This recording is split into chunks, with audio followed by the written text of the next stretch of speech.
Good morning students.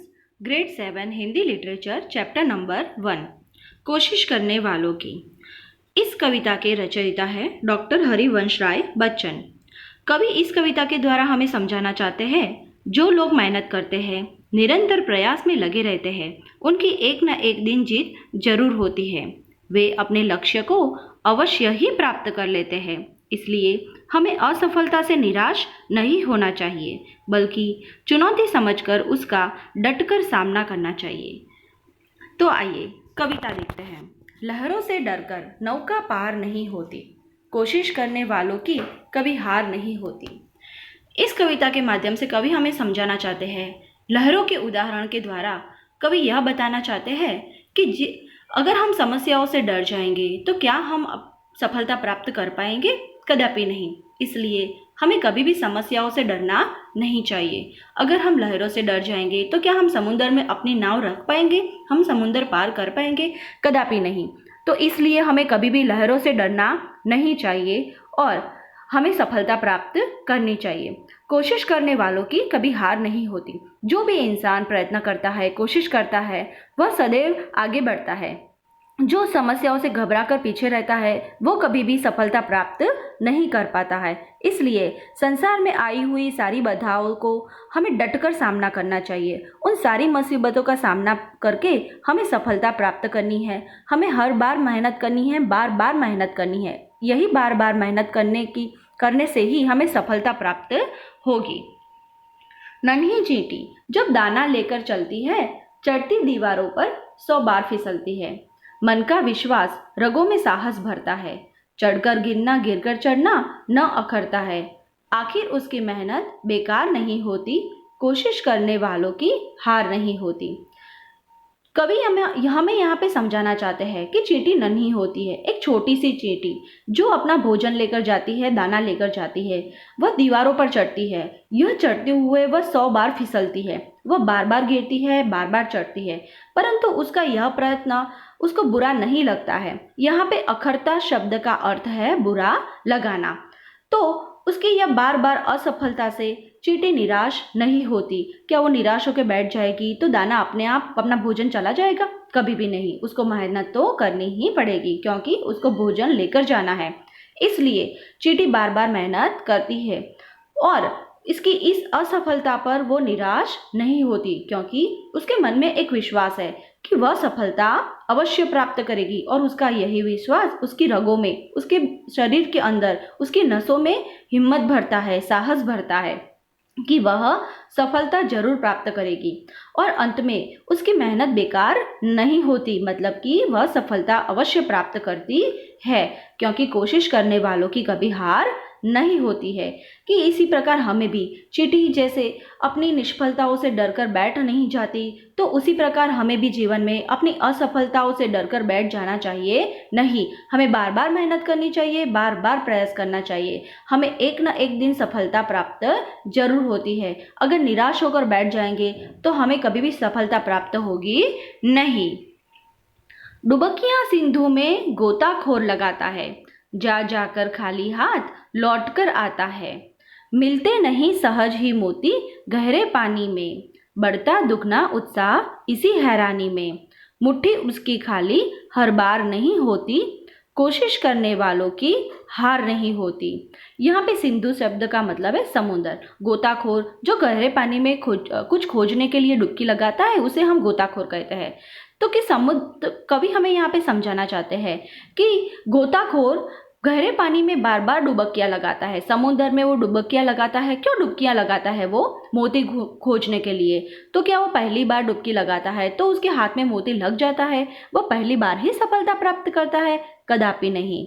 उसको बार बार असफलता का सामना करना पड़ता है। तो क्या वह निराश होकर बैठ जाता है? नहीं। तो क्या वो निराश होकर बैठ जाएगा तो उसको मोती मिल जाएगा बैठे बैठे ही? कभी भी नहीं।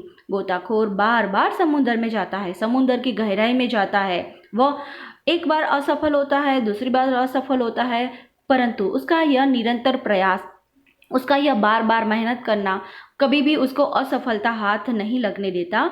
वह एक न एक बार सफलता प्राप्त करके ही रहता है। उसको एक न एक बार मोती अवश्य प्राप्त होता है और वह उसकी अपनी यही असफलता के कारण उसका उत्साह दुगना हो जाता है। वह जब पहली बार असफल होता है तब वह दूसरी बार जब डुबकी लगाता है ना, तो उसके अंदर दूसरा दुगना उत्साह हो जाता है कि नहीं, मैं इस बार तो अवश्य ही सफलता प्राप्त कर पाऊंगा। मतलब कि उसकी मुट्ठी हर बार खाली नहीं होती, वह हर बार खाली हाथ नहीं आता है। उसके हाथ एक ना एक बार मोती तो लग ही जाता है, क्योंकि कोशिश करने वालों की कभी हार नहीं होती है। तो इस प्रकार कवि हमें गोताखोर के माध्यम से हमें यह समझाना चाहते हैं कि हमें निराश होकर बैठ जाना नहीं चाहिए, हमें निरंतर प्रयास करते रहना चाहिए ताकि हमें सफलता अवश्य प्राप्त होती है। और हमें पहली बार निराशा हाथ लगने पर अगर हम दूसरी बार प्रयत्न करें तो हमें दुगने उत्साह के साथ, जोश के साथ मेहनत करनी चाहिए ताकि हमें सफलता प्राप्त हो जाए। असफलता एक चुनौती है, स्वीकार करो। क्या कमी रह गई, देखो और सुधार करो। जब तक न सफल हो, नींद चैन को त्यागो तुम। संघर्ष का मैदान छोड़कर मत भागो तुम। कुछ किए बिना ही जय जयकार नहीं होती, कोशिश करने वालों की हार नहीं होती। कवि हमें यहाँ पे समझाना चाहते हैं कि क्या हम असफलता प्राप्त करके बैठ जाएंगे, हमें उदास होकर बैठ जाना चाहिए, हमें निराश होकर कुछ कार्य नहीं करना चाहिए? नहीं, असफलता एक चुनौती है, एक चैलेंज है, इसे हमें एक्सेप्ट करना चाहिए। इस चैलेंज को हमें स्वीकार करना चाहिए और हमारे प्रयत्न में कहाँ पे कमी रह गई है, कहाँ पे भूल हो गई है, वह देखना चाहिए और उसमें सुधार करना चाहिए। कि जब तक हमें सफलता प्राप्त नहीं होती, हमें हमारी नींद को छोड़ देना है, त्याग देना है, हमारे चैन को भी त्याग देना है। मतलब कि हमें नींद और चैन को त्याग देना है जब तक कि हमें सफलता प्राप्त नहीं होती। हमारे ये प्रयत्न का संघर्ष का मैदान है, मतलब हमें ये जो प्रयत्न बार बार करते हैं, हमारी ये असफलता हमारा संघर्ष है, तो हमें इसके छोड़ना नहीं है।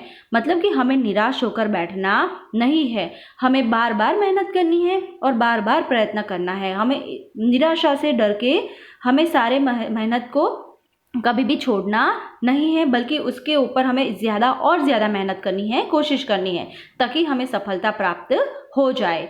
क्योंकि कुछ किए बिना ही जय जयकार नहीं होती। क्या संसार में जो भी मनुष्य कोई भी काम नहीं करते हैं, क्या उसकी नामना होती है, उसकी जय जयकार होती है, उसका नाम प्रख्यात होता है? कभी नहीं।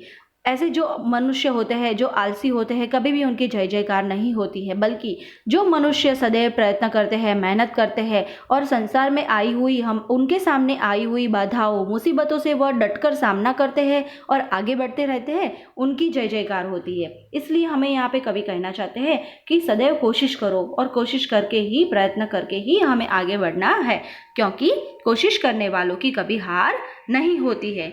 तो इस प्रकार इस कविता के द्वारा कवि हमें सदैव निरंतर कोशिश करने की, प्रयत्न करने की सीख देते हैं। चलो आइए इस कविता के कुछ कठिन शब्दों को हम देखते हैं। अखरना, बुरा लगना, सिंधु, समुद्र, संघर्ष, टकराव, लड़ाई, गोताखोर, गहरे पानी में डुबकी लगाकर खोजने वाला, विश्वास, भरोसा, उत्साह, जोश, उमंग, चुनौती, ललकार, नौका, नाव, इसका एक और अर्थ होता है कश्ती, साहस, हिम्मत, असफलता, हार, सफलता न मिलना, कोशिश, प्रयत्न। तो इस प्रकार इस कविता में हमने यह सीख प्राप्त की है कि हमें सदैव निरंतर कोशिश करनी चाहिए, प्रयत्न करना चाहिए, निराशा से डरना नहीं चाहिए और आगे बढ़ना चाहिए। अस्तु।